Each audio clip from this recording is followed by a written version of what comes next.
menyangkut BTS itu saya melaporkan berdasar hasil dokumen dan analisis yang saya peroleh. Jadi ini adalah proyek BTS yang sudah direncanakan sudah lama dan itu penting bagi rakyat Indonesia dan harus diteruskan. Itu berlangsung sejak tahun 2006 sampai tahun 2019 berjalan bagus. Baru muncul masalah sejak tahun anggaran 2020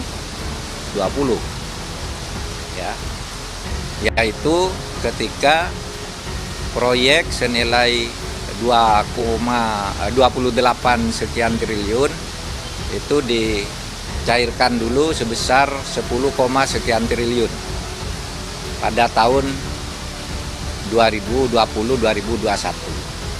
Tetapi pada bulan Desember ketika laporan harus disampaikan dan penggunaan dana itu harus dipertanggungjawabkan, ternyata sampai Desember tahun 2021 barangnya tidak ada. BTS-nya itu, tower-towernya itu tidak ada. Lalu dengan alasan COVID minta perpanjangan sampai, padahal uangnya ini sudah keluar tahun 2020-2021. Minta perpanjangan sampai Maret.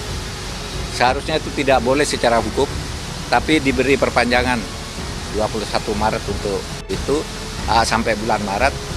Lalu dilaporkan sekitar 1.100 tower dari 4.200 yang ditargetkan.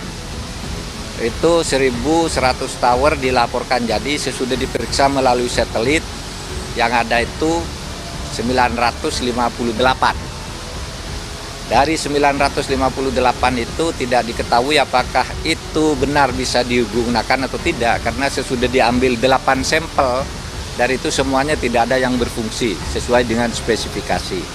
Tetapi diasumsikan dulu bahwa itu benar. Nah, dan itu nilainya hanya sekitar 2,1 T. Sehingga masih ada penyalahgunaan dana atau ketidakjelasan dana yang tidak dipertanggungjawabkan dan nanti harus dipertanggungjawabkan di pengadilan itu sebesar 8, sekian T. Saya sudah sampaikan ke Bapak Presiden dan ini sama sekali tidak ada kaitan dengan politisasi. Itu soal uang negara dan ada undang-undangnya. Saya kira itu yang juga membuat mungkin Surya Paloh merasa oke, gue nggak sendirian loh, jaringannya kemana-mana itu. Jadi ini yang disebut sebagai the web of crime gitu kan ya, jaringan crime yang di dalamnya orang saling tuduh tuh. Nah semakin saling tuduh justru semakin banyak variabel yang bisa kita letakkan di situ tuh. Jadi sangat mungkin itu sampai dirjen bahkan sampai humasnya tuh tahu soal begituan. Nah mereka yang bercokol di Kominfo itu sekarang khawatir karena Mahfud MD akhirnya mengambil alih departemen itu kan, kementerian itu. Dan kita ingin supaya Mahfud di situ justru memperjelas arah panah-panah itu, arah trafik itu. Jangan dia kemudian datang lagi sebagai seorang yang seolah-olah ingin menyelamatkan semua pihak. Pak Mahfud diminta oleh sejarah untuk jadi etikus in optima forma dalam bentuk yang paling tinggi itu. Jadi kita tunggu tuh, supaya panah-panah ini juga nggak jadi panah-panah liar tuh. Nah, ini kita bikin praduga bahwa kasus ini akan jadi the only game in town menuju September ketika capres-capres itu mendaftarkan diri. Jadi ini bola panas yang akan ada dalam 100 hari ke depan. Kewenangan yang baru, Undang-Undang Kejaksaan nomor 11 tahun 2001, ini saya bacakan, di pasal 30C itu, jaksa berwenang menyadap intinya gitu. Dan penjelasannya yang dimaksudnya adalah kegiatan mendengarkan, merekam, membelokkan, mengubah, menggambar, dan atau mencatat transmisi informasi elektronik dan atau dokumen elektronik, baik menggunakan jaringan kabel komunikasi maupun jaringan nirkabel seperti pancaran elektromagnetik atau radio frekuensi termasuk mesra paket, pos, surat-surat, dan dokumen lain.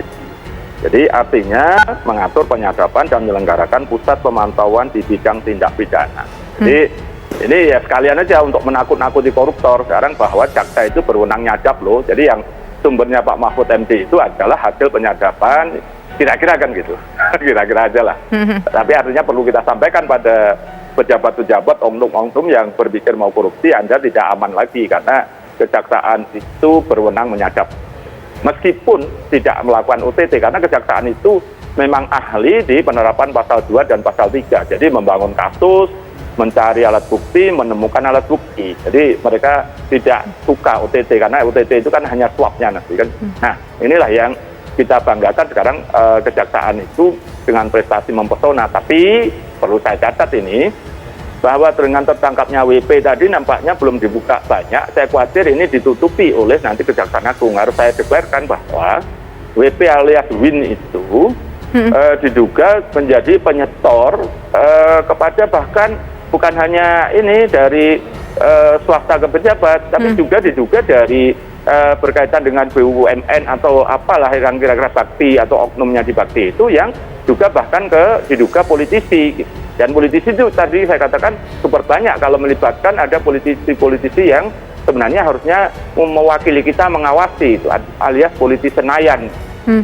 Nah, ini yang hal yang baru sebenarnya. Ini mudah-mudahan nanti Kejaksaan Agung pada posisi itu akan membuka selebar-lebarnya. Kalau ada dugaan politisi Senayan yang diduga menerima, ya harus diproses gitu. Saya mengawal aja, dan nanti kalau tidak diproses atau ditutupi, ya pasti saya gugat pra-peradilan untuk membuka informasi yang saya terima. Dan nanti kita adu data. Nah, tadi mestinya Tifa saya digabungkan dengan Pak Ketut tadi, bisa jadi co-host tadinya kan gitu. Kasus ini kan sebetulnya masalahnya itu muncul ketika proyek ini terlambat dari pelaksanaan di tahap 1 sampai kemudian dijadwalkan ulang di 2022 bulan Maret gitu ya. Itu yang pertama. Tapi kemudian ternyata ya itu dari sisi implementasi hanya 1.500, bahkan kalau pernyataan Pak Mahfud sendiri tidak sampai 1.000 gitu ya yang memang dicek gitu ya, berjalan gitu ya. Nah, yang kedua, ada keterlambatan pembayaran terhadap subkontraktor. Nah, ini informasi yang kemudian kami juga dapatkan dari